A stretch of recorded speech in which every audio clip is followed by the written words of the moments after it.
आप सभी दर्शकों का बहुत बहुत स्वागत है। नमस्कार, मैं सुरेश पांडे, लोकल न्यूज़ 31 के लिए। आज हमारे साथ बातचीत करने के लिए मौजूद हैं सोशल एक्टिविस्ट और आरटीआई एक्टिविस्ट जो हैं यहाँ पर बागेश्वर में। समय समय पर आरटीआई के जरिए बहुत बड़े बड़े खुलासे करते हैं, सिस्टम से टकराते हैं और सिस्टम में जो खामियां उनकी नज़र में जो रहती हैं उसको खुलासा करके उसको खामियों को दूर करने का प्रयास वो करते हैं। गोपाल बनवासी जी हमारे साथ हैं, उनसे हम जानेंगे कि क्यों वो सब ये चीज़ें करते हैं और अब तक जो उन्होंने कई खुलासे किए हैं उसका क्या फ़ायदा हुआ है। कई आरोप भी उन पर लगते हैं, उस पर भी हम बातचीत करेंगे। बनवासी जी, आपका स्वागत है पहले तो हमारे चैनल में। धन्यवाद जी। बनवासी जी, ये बताएं कि ये जो आप खुलासे करते हैं, अब तक क्या खुलासे किए हैं और क्यों आप इन सब चीज़ों को करने में बड़ा इंटरेस्ट लेते हैं? देखिए, मैं एक सर्वप्रथम एक भारत का नागरिक हूँ और मैं एक जागरूक व्यक्ति हूँ। मैं जागरूक नागरिक भारत हूँ, तो मेरा फ़र्ज है कि मैं जनहित के कार्यों में जो भी भ्रष्टाचार होता है उसको उजागर करूँ। यदि कोई नहीं करेगा तो आप देखेंगे जल निगम में कितना बड़ा भ्रष्टाचार हुआ था। अभी माइनिंग में देख रहे हैं, फर्जी एनओसी लेकर कई लोगों की जो है माइनिंगें जो है चल रही हैं और कई ऐसे संलिप्त अधिकारी हैं यहाँ के जिला कार्यालय बागेश्वर के, जिनने एक तो फर्जी एनओसी ली और उसके बाद उनके पत्नियों के नाम पे, उनके रिश्तेदारों के नाम पे जो है माइनिंग चल रही है। उसमें लगातार 2 कंप्लेंट मैंने आज जो है दर्ज करा दी है जिलाधिकारी कार्यालय में और कुछ के खिलाफ मैंने एफआईआर भी मैंने भेज दी है संबंधित थाने को। जी, तो आपने अब तक जो खुलासे किए हैं, आप बहुत सारे खुलासे बताते हैं अपने सोशल मीडिया के जरिए भी आप उनको बताते हैं, तो उसका फ़ायदा क्या हुआ आप ये बताइए थोड़ा सा, उसका लाभ क्या हुआ है? देखिए, उसमें जो भ्रष्टाचार की जो वो होती है ना, थोड़ा सा कमी आई है हमारे ज़िले में। भ्रष्टाचार वाले कार्यों में थोड़ी कमी आई है और जो विकास कार्य होते हैं उसमें थोड़ा सा सुधार हुआ है। जी जी, ये हमें फ़ायदा हुआ है। अच्छा, जो जल जीवन मिशन के जो आपने खुलासे आप बता रहे हैं, तो उसमें तो सिर्फ चर्चा यही थी कि आपने जो खुलासे तो कर दिए, लेकिन उन खुलासों का कोई ऐसा लाभ हुआ नहीं और मतलब खाली एक आरोप ये भी लगता है कि आप सिर्फ चर्चा में आने के लिए इस तरह की चीज़ों को आप कुरेदते हैं मगर बार बार। ऐसा नहीं, जल निगम का जब मैंने खुलासा किया था, एफआईआर भी की थी, तो उसके बाद लोगों को पता है, ठेकेदारों ने रात जाकर टॉर्च के उजाले में जाकर पाइप लगाए हैं पूरे गरुड़ क्षेत्र में और भी कहीं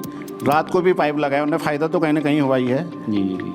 तो और कोई ऐसी बातें आपकी जो आपने किए हैं जिस पर आपने खुलासा किया हो, तो उस पर किस तरह के मामले रहे हैं? स्टेट लेवल की बात करेंगे तो मैंने 600 करोड़ का चावल घोटाला एक्सपोज किया है। हमारा डीएमएफ डिस्ट्रिक्ट माइनिंग फंड का जो पैसा दुरुपयोग हुआ था उस पर भी मैंने जो है आवाज़ उठाई है, उस पर भी विधिवत कार्रवाइयाँ की है। मैंने एफआईआर दर्ज करवाई, यहाँ तक गए हैं, लेकिन वर्तमान में एफआईआर जो है अभी प्रोसीडिंग में चल रही है एफआईआर और उम्मीद है कि निश्चित ही जल्दी ही उसमें सकारात्मक कदम जो है उठाया जाएगा प्रशासन द्वारा। वो लोग जेल जाएंगे जिनने गलती की है। जी।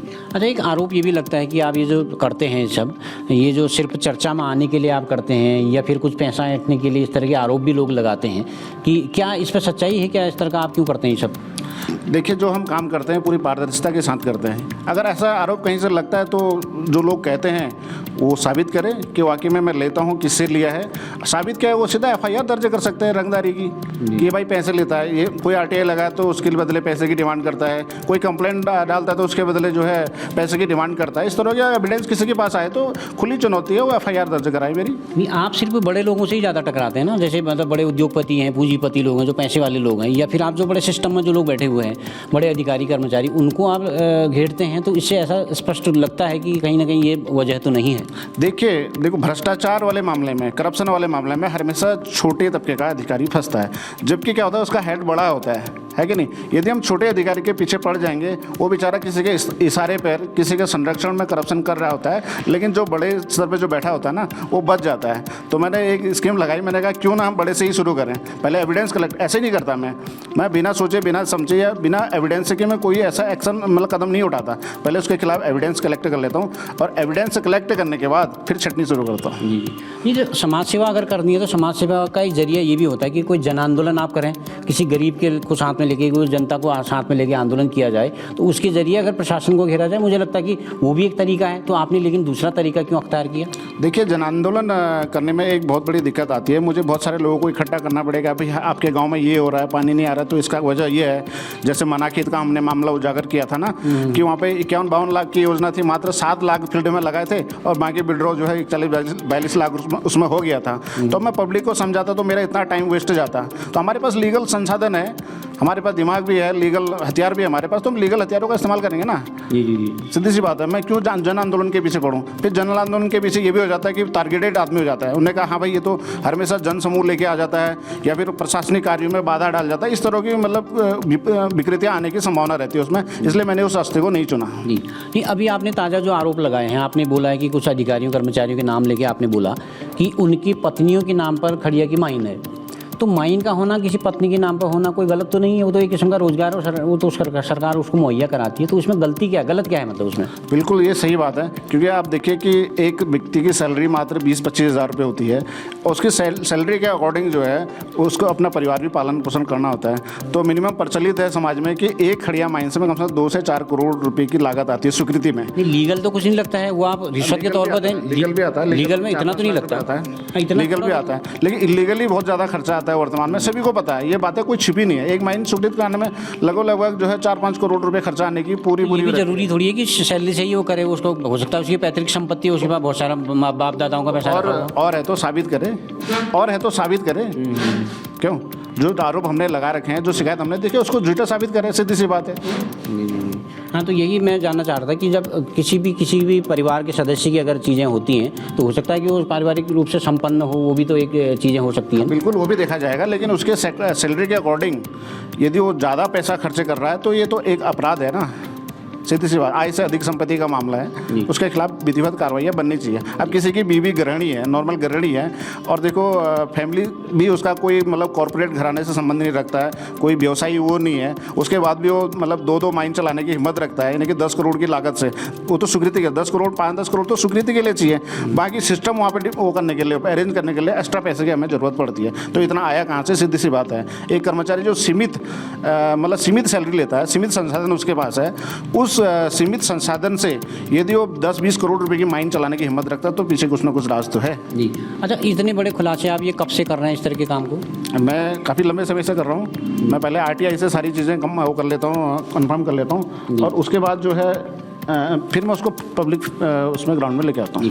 तो कोई एक वाकया ये बताइए कि कभी ऐसा हुआ हो कि आपने को खुलासे करे हों, लोगों की धमकियाँ मिली हों, तो मतलब मार देने की या देख लेने की धमकी, या मतलब ऐसा कर देने की कोई कभी? हाँ, ऐसा मिलते रहता है, यहाँ अधिकारियों की तरफ से भी मिलता रहता है। जैसे मैं नाम तो किसी का लूँगा नहीं, किसी अधिकारी ने बोला था कभी, मतलब किसी दूसरे अदर डिस्ट्रिक्ट में अधिकारी ने बोला था, जब उसने मेरी न्यूज़ चलाई थी तो बोला बनवासी तरह का रिश्तेदार लगता है क्या, इस तरह की बातें आई थी, और बाकी धमकी भी आते रहती हैं। लेकिन जब धमकी आती तो मैं सीधा डायरेक्टली ऑनलाइन जो है संबंधित विभाग को जो है कंप्लेंट डाल देता हूँ। अच्छा, मुझे जब पता चला कि जब आपने जल जीवन मिशन का काम का खुलासा आपने किया था, कुछ जो भ्रष्टाचार का खुलासा किया था, तो मुझे पता चला कि आपके घर को नापने के लिए वो ये देखने के लिए आ गए थे कि आपका मकान अवैध बना है या सरकारी ज़मीन में तो नहीं। ऐसा सच्चाई है इसमें? बिल्कुल भी सच्चाई नहीं। सच्चाई होती तो अभी तक मेरे खिलाफ कितनी कार्रवाई की गई होती। हाँ, मेरे को आपने आए थे मकान? बिल्कुल, मेरे मकान एक बार नहीं, मेरे मकान कम से कम 15-20 बार नापा। जब बार बार ये टॉर्चर करने लगे तो मैंने संबंधित तहसीलदार के खिलाफ FIR देनी शुरू कर दी। मैंने बोला भी मेरे बच्चे देखो, बच्चों का परीक्षा होने वाली है, अगर कोई व्यवधान आएगा तो इसकी जिम्मेदार आप रहेगा, और बार बार मेंटली डिस्टर्ब नहीं करें। आपको नापना है तो 1 बार 2 बार 3 बार में नाप के चले जाइए, गलत हो तो दंडात्मक कार्रवाई कीजिए, और सही हो तो बार बार परेशान मत कीजिए। तो आप एक संपन्न साधारण परिवार से आते हैं, इतने संपन्न आप नहीं है, लेकिन मैंने तो आपका घर नहीं देखा, लेकिन बताते कि आपका घर बड़ा आलीशान टाइप का है। नहीं, ऐसा कुछ नहीं, आप आके देख सकते हैं वहाँ पे। ये तो एक खाली बात है बताने। देखो, बोलने वाले की ये जबान चमड़े की होती है, कहीं भी फिसल सकती है। आप आके देखिए, अपने रहने के लिए तो कोई भी एक 30 बाई 30 का 15 बाई 30 का मकान बना ही लेता है, कैसे न कैसे करके बना ही लेता है। अब इससे बड़ा तो मेरे पास कुछ है नहीं। तो इस तरह से लोगों से टकराने में या इस तरह के खुलासे करने में आपको डर नहीं लगता? अब देखो, डरने की क्या बात है, जब जन सेवा करनी है निस्वार्थ भाव से तो डरना किस बात का है? जी, सीधी सी बात। तो अब आगे को क्या टारगेट है आपका, अब क्या करना चाह रहे हैं आप? बिल्कुल, मेरा एक ही मकसद है, जो भ्रष्टाचार करेगा उसको छोड़ा नहीं जाएगा, चाहे वो कितना भी बड़ा है या कितना भी छोटा है। लीगली अगर वो गलत पाया जाएगा तो हम उसके खिलाफ जो संभव कार्रवाई होगी वो करने के लिए सबसे आगे रहेंगे, चाहे पुलिस विभाग से रिलेटेड हो या फिर न्यायालय में हमको जाना पड़े, FIR दर्ज कराने पड़े या हमें न्यायालय में जाना पड़े, हम हर ऐसा तैयार रहेंगे। और ऐसा भी नहीं कि इस काम पे जो है, इस काम को मैं सिर्फ अपने अकेले बलबूते करता हूँ। मेरे साथ बहुत सारे एडवोकेट का भी जो है सहयोग रहता है मेरे साथ। जैसे मैंने जो मामले जो है माननीय न्यायालय के थ्रू मैंने FIR दर्ज कराई या फिर जनहित याचिका दायर करी, तो वहाँ पे संबंधित जो वकील हैं मेरे, उनका भी मेरे साथ सहयोग रहा। जैसे उनको पता है कि ज़्यादा आर्थिक संसाधन जुटाने में असमर्थ है, तो मेरा मात्र कम से कम फीस में या निःशुल्क मेरी PIL या फिर मेरे जो केस है दर्ज हो जाते हैं। तो इस बीच क्या खुलासा कर रहे हैं आप? कोई बहुत कुछ सूचनाएं कलेक्ट कर रहे हैं? मुझे पता चला आज भी आप बागेश्वर आए हैं, तो कुछ खुलासा आरटीआई के जरिए कुछ सूचनाएं एकत्र कर रहे हैं? जी हाँ, आरटीआई से मुझे पता लगा कि जिलाधिकारी कार्यालय बागेश्वर में कुछ अधिकारी ऐसे हैं जिनके अपने फैमिली के नाम से मतलब खड़िया खदानें हैं, और जो खड़िया खदान स्वीकृत है उनके फैमिली के नाम से, उन पर जो एनओसी गांव द्वारा ली गई है वो फर्जी है। उस पर मैंने विधिवत एफआईआर दर्ज कराना भी शुरू कर दिया है। जल्दी उनके नाम पे एक्सपोज कर देंगे हम। उसमें एफआईआर कर दिया आपने? अभी तो एक में शिकायत दी है, कुछ में एफआईआर दे दी है। अच्छा, तो धन्यवाद, व्यस्त समय में से आपने बातचीत के लिए वक्त निकाला, इसके लिए बहुत बहुत धन्यवाद। धन्यवाद पांडे जी, बहुत बहुत धन्यवाद। आप ऐसे ही उजागर करते रहें जनहित के मुद्दों को। देखो, इनसे डरना नहीं है। अगर हमने जन सेवा करनी है, पत्रकारिता करनी है, तो इनसे डरना नहीं है, झुकना नहीं है। झुकना तब जब मैं गलत काम कर रहा हूँ, मैं किसी के खिलाफ झूठ बोल रहा हूँ, किसी पर झूठा एलिगेशन लगा रहा हूँ, तो तब मुझे डरने की ज़रूरत है। अदरवाइज़ डरने की ज़रूरत नहीं है। जब मेरे पास सब कुछ है, मेरे पास लीगल प्रमाण है, सब कुछ है, तो किससे डरने की ज़रूरत नहीं है। खुलकर एक्सपोज कीजिए, खुलकर नाम लीजिए। इन लोगों का लेना भी चाहिए हमें, और इनको बताना, जनता को बताना चाहिए कि देखिए हमारे संरक्षण के लिए जो लोग बैठे हैं वो किस तरह से हमारा ही भक्षण करते हैं करके। बहुत बहुत धन्यवाद सर, बहुत बहुत धन्यवाद आपका। तो आप थे हमारे साथ सामाजिक कार्यकर्ता, सोशल एक्टिविस्ट गोपाल बनवासी जी, जिनका स्पष्ट मानना है कि उनका ये इस तरह के खुलासे करने का जो पीछे उनका मकसद है, एक तो सिस्टम में जो खराबी है, सिस्टम में जो खामियां हैं उसको दूर करना, और एक स्वस्थ प्रशासन, स्वस्थ व्यवस्था जो बने, उसके पीछे उनका एक मकसद है। इसी के लिए वो काम करते हैं। उसको वो बताते हैं कि इसको करने में कई रिस्क भी है, कई जोखिम भी है, लेकिन वो बताते हैं कि मुझे डरना नहीं है। मेरे इंसान एक ही बार मरता है, अगर इस तरह की चीज़ें करने में अगर ऐसा कोई रिस्क भी उनको झेलना पड़े तो वो झेलने के लिए तैयार हैं। लोकल न्यूज़ 31 के लिए मैं सुरेश पांडे।